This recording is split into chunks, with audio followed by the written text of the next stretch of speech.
Para grandes directores como Jean-Luc Godard, dirigir una película es el único trabajo donde se puede ser un completo idiota por 30 años y no ser descubierto. Para otros, como los venezolanos Margot Benacerraf o Román Chalbaud, dirigir es un acto de amor. En otros casos es ser madre, padre, psicólogo y amigo de un gran grupo de personas por algunos meses donde todo el mundo te pregunta todo a ti. Sumado a todo esto, podemos decir que dirigir una película a la larga, como dijo Agnès Varda, es recrear la vida al no poder competir con ella.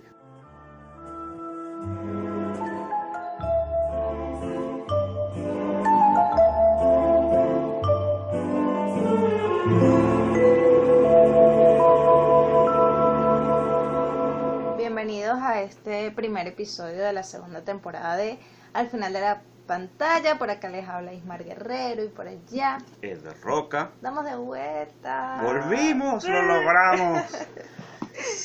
Bueno, y venimos con una temporada, reformulamos pues las temporadas, ¿no? Entonces ahora venimos con una temporada que se va a enfocar desde distintos ángulos en cuanto a la dirección cinematográfica. Entonces, bueno, estaremos hablando de distintos temas, desde el cine comercial, el cine autoral, los distintos géneros musicales, pero siempre con una mirada acerca de la labor del director o del rol del director y, bueno, si existe una naturaleza netamente autoral o colaborativa. Pues también la idea es un poco hablar de esos lugares comunes, de tratar de desentrañar ciertos mitos que existen alrededor de la dirección.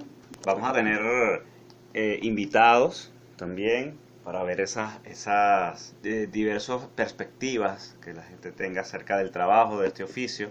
Yo siempre cuento que en un documental que rodé hace un par de años, se le preguntaba, era sobre el cine en Venezuela, y se le preguntaba en la calle, en encuestas de calle, que era un director. Y un niño, que a lo que se le hizo en una encuesta, yo le preguntaba que si conocía algún director de cine. Y él me decía, sí, claro, cómo no, Zac Efron, Dwayne Johnson. Uh-huh. Y entonces yo le dije, no, directores, esos son los actores. ¿Tú sabes lo que hace un director de cine? Y el niño me dijo, yo no juzgo a la gente por lo que hace. ¿Tú sabes? Porque obviamente hay una quizás... ¿cómo llamarlo sin que suene como ofensivo? La gente no tiene por qué saber lo que hace un director de cine. Uh-huh. Quizás la gente realmente lo que nota es las empresas productoras, los actores que están ahí, que son la imagen, la cara de las películas, pero el trabajo gerencial, autoral, sí, individual de un director pasa quizás por debajo de la mesa. Bueno, tomando como punto de partida el niño, ¿cuál fue tu primera percepción de lo que es, de la figura de un director, o que sabías de algún director en particular? Bueno, cuando empecé en la escuela de cine, yo sentía que nos estaban formando a todos para ser directores. Éramos 300 personas en esa escuela y todo el mundo iba a ser director. Entonces yo dije, esto es como cuando uno va a jugar fútbol y todos queremos ser el delantero, nadie quiere ser el portero, nadie quiere ser el defensa, todo el mundo quiere hacer los goles para llenarse de gloria. Yo dije, el director es como el rockstar. Después he entendido que no, realmente los actores tienen mucho más peso, los productores tienen incluso mucho más pesos afuera, no tanto acá. Acá en Venezuela es una cosa autoral y es por eso que todo el mundo se mata por ser director, porque el director a la vez es guionista de su trabajo, es productor de su trabajo, suele ser editor de sus películas, ¿sabes? Tienen toda esa gama, y algunos hasta hacen la fotografía también, o sea, hacen como, es realmente el autor, es un alcance de diría yo, mil y un Cuarón hay aquí en Venezuela tenemos. En nuestros países, yo creo que países tan pequeños como Nicaragua, el cine de Nicaragua, el cine de Honduras, esos países tienen emprendedores que les gusta el cine y que aprenden empíricamente del trabajo y pues hacen muchas cosas. Yo no me atrevo, por ejemplo, a editar. A mí me dan una cámara y me pongo a llorar, ¿sabes? No, yo la entiendo, pero de manejarla, de iluminación, entiendo cosas básicas, pero a afrontar, a aceptar, elaborar todo un trabajo, un rodaje en dirección de fotografía, no me atrevería. Y bueno, hoy en día yo siento que la dirección cinematográfica ha evolucionado. Creo que ya esa dinámica de estudio ha medio flexibilizado y están ahora en búsqueda de ser un trabajo menos varonil, por así decirlo, que es una de las cosas que que se le critica mucho, ¿no? El número de que todos son directores y casi no hay directoras. En Venezuela uno revisa el grupo de las primeras 10 películas y al menos hay 6 que son mujeres. Y te puedo decir, Fina Torres, Margot Benacerraf, Mariana Rondón, Solveig Hogestein, están entre las más exitosas películas de las 10 mejores películas de cine venezolano. Esos rankings que nos deben los críticos de este país elaborar, ¿sabes? Releer el cine que se ha hecho en los últimos 40 y 50 años. Y acá, en estos países, sí hay una búsqueda y un espacio para las mujeres, creo yo, porque quizás es menos caníbal que una industria. Y ahora sí veo que en Estados Unidos, al menos en la gran industria, ya empiezan a abrirse los espacios y ¿sabes? Saldar unas cuentas que se tienen históricas con lo que es las oportunidades para la igualdad de género, que es importante. Que además, esa es otra de las cosas que esta temporada nosotros vamos a tocar y que a mí me encantaría que tú tocaras, porque yo sé que ese es uno de los temas que tú manejas y que incluso me ha dado a mí la oportunidad de entender aún mucho más cosas acerca de lo importante que es la igualdad, ¿no? de los géneros a todo nivel y hablando de... Sí, no, es interesante, digamos, que la dirección se vista como, bueno, como un trabajo masculino, porque, bueno, inicialmente, digamos que una de las pioneras de la dirección fue Alice Guy Blanche, y ella realizó 100 películas, pues, y fue, digamos, pionera en temas de narrativa, al trabajar género. Es como una figura que ahorita se está rescatando históricamente, porque siempre nos remitíamos a los primeros años del cine, a los Lumière o a Georges Méliès, y dejábamos de un lado, bueno, a esta mujer que estuvo haciendo todo este trabajo incansable, y también dentro de la propia industria. Los cimientos, digamos, de la industria hollywoodense también fueron varias mujeres que trabajaron dentro de la industria, que fue como, se sentía como eso, como una labor casi que industrial. Cuando este trabajo empezó a ser rentable, digamos que se fue tomando ya las riendas como tal de que podía generar ciertas ganancias, es como que entonces ahí llegaron los hombres a decir con permisito, claro, y a tomar estos trabajos. Pero es interesante cómo la industria, digamos, sentó sus bases, ¿no? Con el trabajo de las mujeres. O sea, nunca hemos sido ajenas, no es que venimos, o sea, las mujeres vienen a formar parte, a contar la historia del cine desde hace muy pocos años, ¿no? Ellas estuvieron en los inicios, incluso en los inicios de la industria, ¿no? Igual también, bueno, como se sabe, pues en toda época, digamos, de guerra, los hombres iban a pelear, eran los que se enlistaban, y las mujeres eran las que quedaban a cargo en las fábricas. No, en los hogares, en la fábrica. O sea, eran las que quedaban, trabajando. La mujer trabajadora, pues surgió de esa época, ¿no? Que era la que se quedaba para levantar como los cimientos del país, mientras los hombres estaban en guerra, pues estaban batallando. Entonces es interesante que cuando se dan todos estos procesos, pues como que olvidamos, ¿no? De que la mujer también cumplió todas estas labores y cumplió todas estas funciones. Lo mismo más o menos está pasando ahorita en Hollywood, y bueno, hay ahorita un movimiento muy fuerte de documentales, de exhibiciones muy puntuales de este tipo de películas, ¿no? Para tratar de rescatar la figura de directorial, pues, desde sus principios. Y en un caso muy personal, para mí, yo nunca, si bien mi primera figura, yo creo que como todos, o sea, como muchos, porque yo creo que en eso es lo que ha sido como más representativo de la figura del director, es Steven Spielberg. Porque era la figura que era más mencionada incluso en el entorno animado, ¿no? Si veías Animaniacs de Warner, siempre hacían el guiño a Steven Spielberg, ¿no? Y él era un personaje allí, entonces, y lo colocaban al lado de E.T., y entonces de una vez tú hacías como el link de que, ok, él es el responsable de E.T., o sea, o de Jurassic Park. Es como su figura dentro de la cultura pop se asentó como esto es la figura del director. Un director es alguien como Steven Spielberg. Pero también del otro lado, yo creo que en eso fue beneficioso, digamos, crecer viendo televisión nacional, porque bueno, recuerdo aún cuando no veía las películas porque eran bastante fuertes, cuando hacían la promoción en Radio Caracas, que era la que más transmitía cine nacional, hacían la introducción. y recuerdo siempre pues las películas de Elia Schneider, era esta película dirigida por Elia Schneider, y es así que, una mujer dirigiendo, o sea, para mí no fue, o sea, estuvo anclada, digamos, la figura hollywoodense de Steven Spielberg, pero al mismo tiempo, siendo muy pequeña, también la idea de que una mujer también puede realizar ese trabajo, y cuando descubres pues la historia del cine venezolano o te adentras aún más en ella, efectivamente, como dices, las figuras que han tenido mayor proyección internacional en el tema de festivales o que sus películas han quedado como documentos casi que históricos y se han logrado asentar dentro de lo que es la tradición de cine latinoamericano o de cine dentro de la época, son mujeres las que han ocupado ese sitial, ¿no? Sí, o al menos estadísticamente es más grande la muestra que en la industria, por decirte. Pero también podemos ir a los inicios del trabajo, ¿no? Cuando el director era un simple técnico también no era tan importante, por lo menos los 40 primeros años de la industria, todo eso estaba copado por los productores,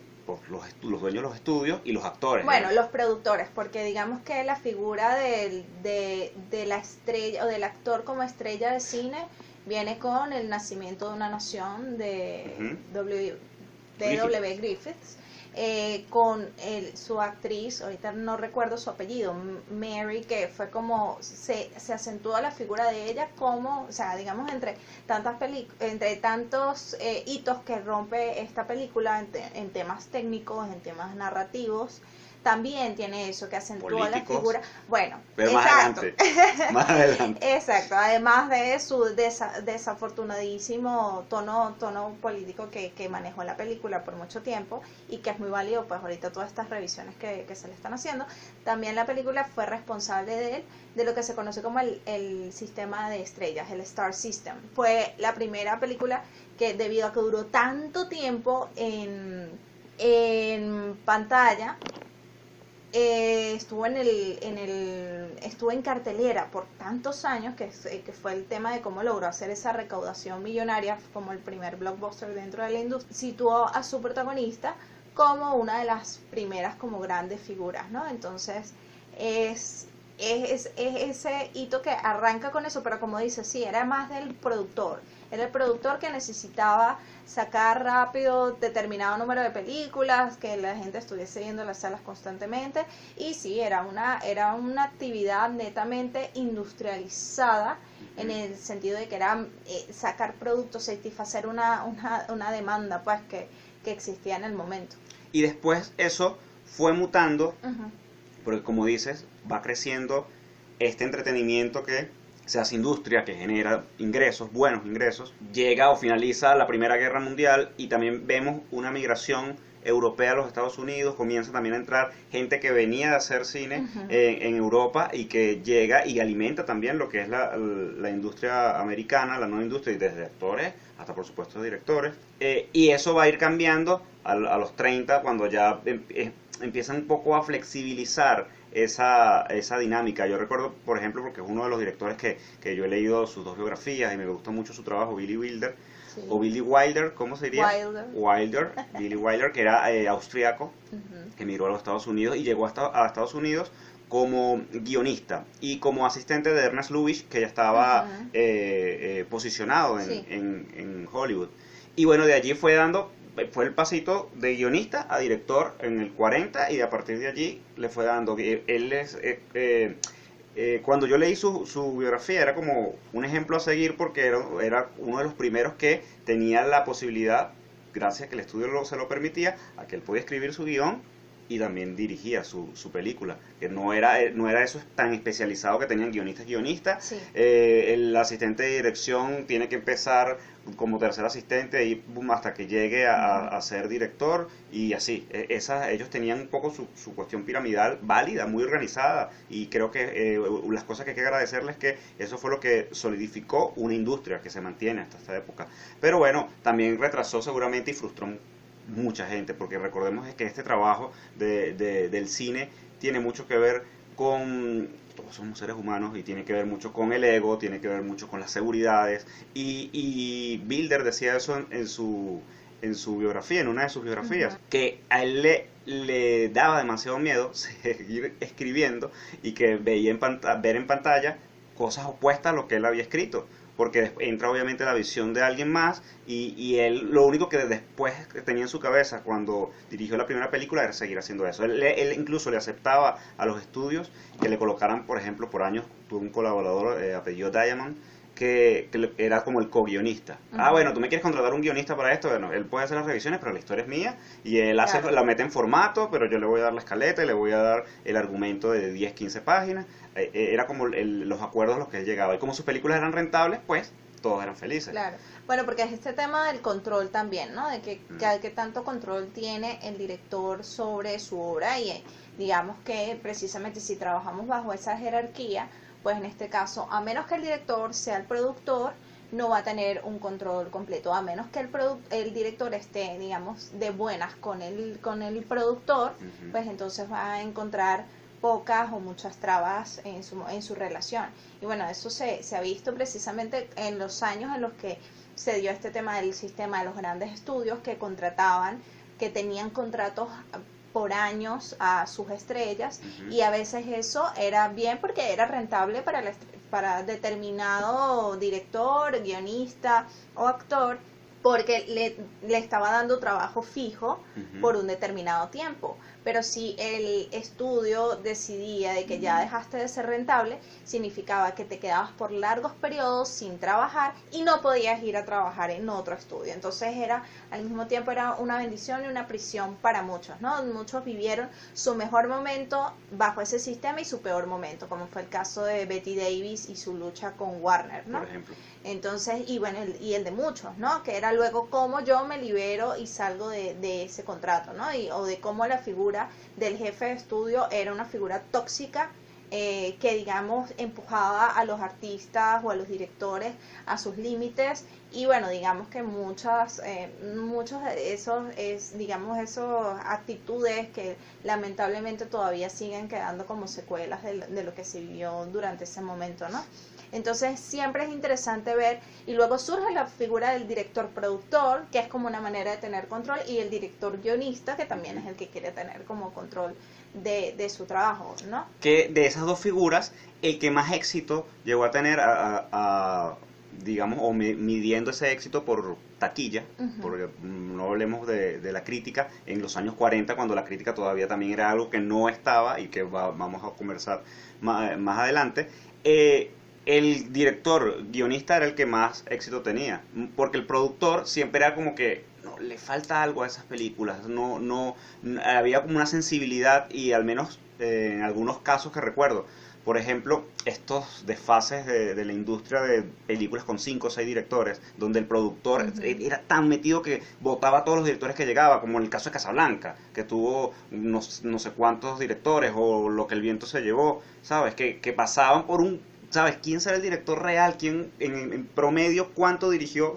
de estos 5 o 7 directores que salían? Porque son una chorrera de nombres que tú dices, era esa guerra que estaba en ese momento, además películas que se dan en el inicio de la Segunda Guerra Mundial también, de estas que estamos conversando, y que me lleva además, creo que es muy importante una de las cosas que tú decías y que hablábamos al inicio, de la relectura que hace falta, porque en los 40 yo recuerdo que tú que dices que mientras los hombres estaban en la guerra, las mujeres estaban trabajando, y esto estoy casi seguro que fue igual en Hollywood. Seguramente al menos 2 o 3 directoras de cine llegaron a esos puestos, y no hay una relectura de eso, de saber quiénes son, o al menos editoras o encargos más importantes de los que tenían. Yo recuerdo junto al caso inicial que tú mencionabas, de esta directora con más de 100 películas, también había una editora que era muy importante, y que en este documental famoso sobre el último corte, ¿cómo es que se llama? Que habla sobre edición, donde sale Monch y todo eso, hablan acerca de los inicios y de la importancia de Griffith y de esta mujer también. Esas relecturas van a ser importantes, y creo que nosotros desde el podcast y desde el trabajo que queremos hacer, releer, revisar, analizar, va a ser importante en cuanto a como dices tú, los diversos ángulos, porque esto que estamos planteando el día de hoy es solo el inicio de una parte importante y fundamental de una industria que se sostiene y se va a seguir, creo yo, por muchos años manteniendo a la palestra económicamente, de las cosas más, de las industrias más importantes del mundo, culturalmente, por supuesto. Tú decías ahora el tema de la industria y la cárcel que le colocaban, por ejemplo, a sus estrellas. Esos modelos, y creo, ahí me pongo yo hippie, es la parte en la que yo veo lo importante que es el crecimiento del ser humano, o de la humanidad, o del individuo. Esos modelos que era de los 40 y que Hollywood, Betty Davis como una de esos pilares y otras salieron, lograron flexibilizar, llegaron a nuestro país, a países como el nuestro, en los 80, en los 90, con una industria sólida de la televisión. Exacto. Que era lo más cercano que, por ejemplo, en nuestro país nosotros podemos hablar de industria de entretenimiento. Fue lo más sólido, por arriba del cine. Y que creó un Star System. Y creó un Star System con 2 canales de televisión que luchaban con sus telenovelas y sus producciones, y lograban producir al mismo tiempo 3 o 4 producciones. Eran noticias cuando un actor que era de un canal se iba luego a hacer producciones en otro canal, en el otro canal. Pero la verdad es que, mira la cosa, cuando uno copia mal, la verdad es que ya era un modelo desfasado, y que aquí funcionó por cuestiones de dinero. Entonces ahora yo siento que tenemos el deber de hacer las cosas, y creo que va a pasar así. Creo que todo el mundo está ganado a mejorar, a saldar esas cuentas pendientes, y por supuesto el trabajo del director y el trabajo de todos los demás implicados en lo que es la industria del entretenimiento va a ir mutando y va a ir cambiando, y creo que llevando a un estado ideal. Eso es lo que, digamos, ahorita está como en el punto de discusión, que no, digamos, no ha llegado todavía a un nivel masivo, pero queda por esperar si tiene como más, si empieza a sonar un poco más. Es lo que está ocurriendo con Netflix, porque Netflix compra el contenido y resulta que el actor, el guionista o la gente que participó, digamos, en ese contenido recibe un determinado pago, y luego ellos no reciben lo que se considerarían los pagos que ocurren con cualquier producción de televisión, que es por sindicalizar el programa. Esto significa cuando el programa continúa siendo transmitido después de su estreno, pues, después de que salió el episodio, el primer episodio. Entonces existe ahora esta discusión, porque la industria de la televisión yo fui guionista o yo fui actor, mi programa de televisión duró 5 temporadas, y esas 5 temporadas luego fueron vendidas fuera, y luego fueron vendidas a otros canales internamente, y el actor y el guionista y todos los involucrados siguen percibiendo un monto en porcentaje, como un royalty, sí, que se llaman los residuales. Ajá. Que es lo que, bueno, de todo, digamos, actor, por lo menos es como el mínimo que aspira, ¿no? Si no la hacen grande y se convierte en la estrella que tenía en mente ser, por lo menos estar en un programa de televisión que le haya permitido estar por tanto tiempo para poder percibir los residuales que sea como un ingreso fijo, claro, que va a tener, ¿no? Entonces, ¿qué pasa? Con Netflix estos residuales desaparecieron, porque ellos reciben eso, pero no hay manera de determinar el número de repeticiones, cuántas veces los están viendo, a cuáles mercados está llegando. Es precisamente esa como la discusión. Entonces, lo que se teme precisamente es que Netflix se convierta ahora en esta figura de jefe de estudio que acapara contenidos, pero entonces no existe una distribución luego de lo que se consideran ganancias, pues. Claro, y creo que además todo eso se da, es muy fuerte, porque y es como todo en la vida. Mira, colocábamos el caso de Billy Wilder, que llega a ser director, bueno, porque era de cierta manera un protegido de Lubitsch, que ya estaba establecido en Hollywood, y sus guiones tenían éxitos, y pues él era un tipo muy agradable, porque además en sus películas lo vemos, lograba entrar, ser amigo y por más allá del mérito propio, que lo logró con sus películas, que eso es una parte, hay un factor importante de relaciones humanas. Si en Netflix estuviese metido uno de los principales socios, fuese un actor, por ejemplo, sí, eso no pasaría. Pero Netflix es un conglomerado de empresarios, de ingenieros, creo que sí, son la mayoría de ellos. El Silicon Valley. Claro, exacto, es una empresa de tecnología. Es una empresa de tecnología. Sí. Entonces, esas cositas son las que van a ir,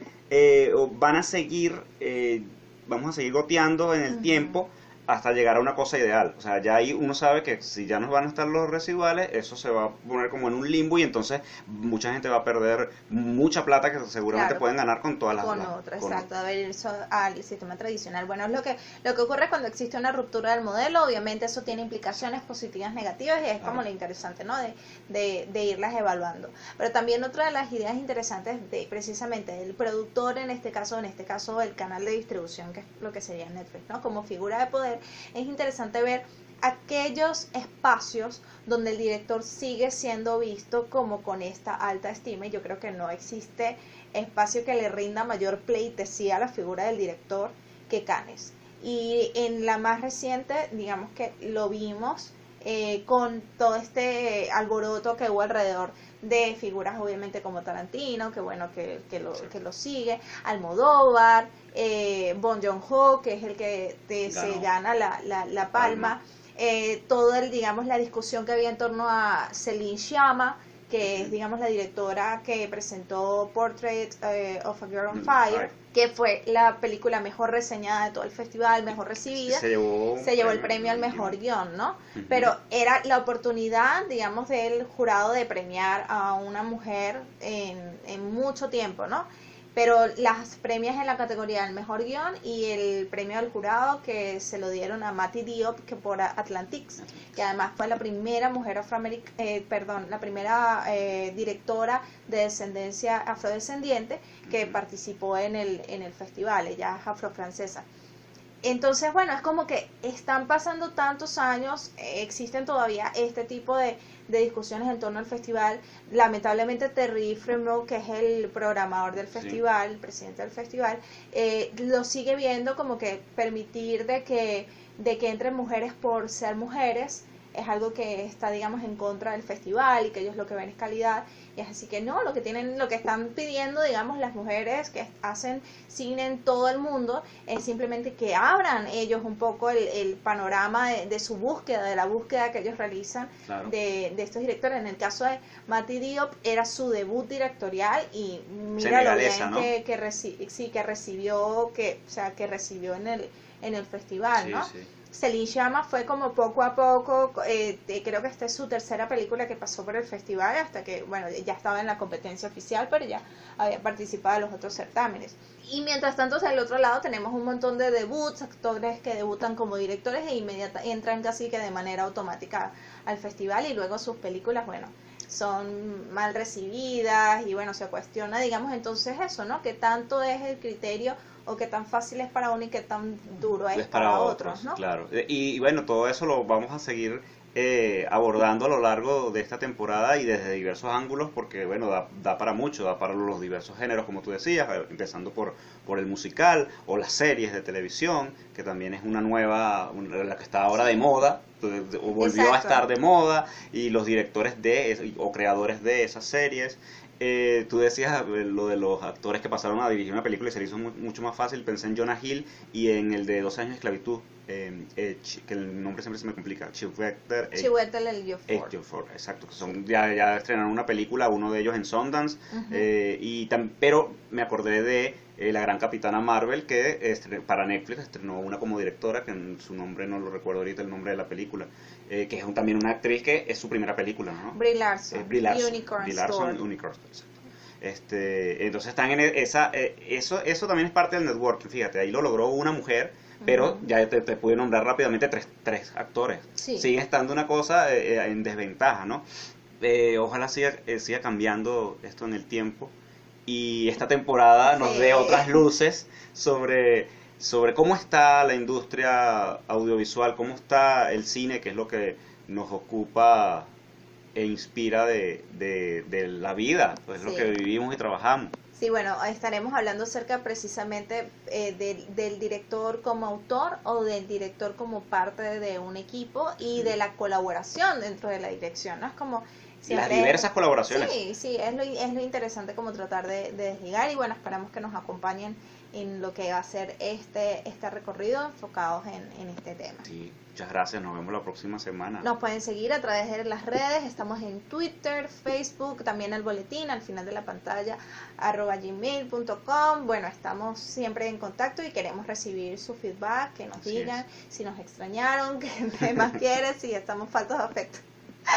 Ok, bueno, que nos digan cuáles son los temas o invitados o cosas o expectativas o cosas que hayan visto en este periodo que estuvimos de nuestro break y bueno, que nos quieran compartir. Como siempre es un placer poder contar con sus comentarios. Así que nos vemos la próxima semana.